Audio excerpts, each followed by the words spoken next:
Okay, the question about the history of medicine in America that has led up to this moment of complete collapse and failure of the American healthcare system. That's the question. Well, the first thing that anyone would learn about the American healthcare system is that it's not a system. It's just a hodgepodge of whatever. It doesn't function like a system. It's not coherent. It's not logically connected, nor does it serve all of the people. Nor does it serve the people that it does serve in the best manner.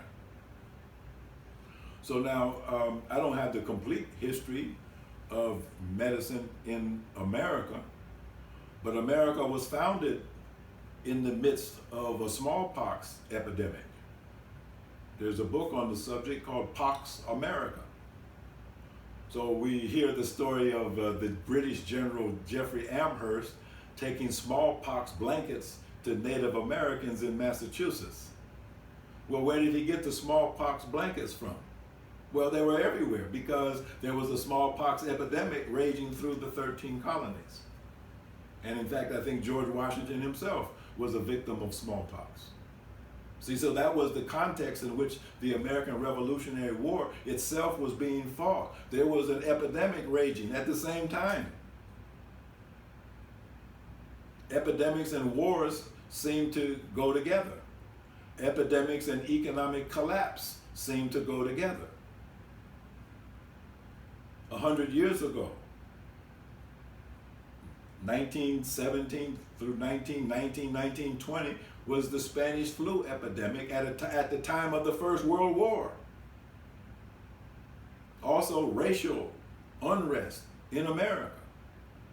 1917, 1918, they were called the Red Summer of 1917. Bloody Sundays, riots.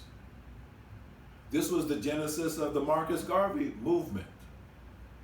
The bloody summers during the Spanish Flu Epidemic. And then you have the emergence of Marcus Garvey. But there was an epidemic in the background that was driving things in a certain direction. And in terms of world history, it was the Spanish flu influenza virus that brought an end to World War I. Because all the soldiers got sick. They didn't die from bullets, they died from influenza. And before it was over, there's various estimates, but at least 100 million to 150 million people died. I think 30 million people died in America. You see, so epidemics are nothing new. They have always been a part of history, and they have driven events in history in a certain direction.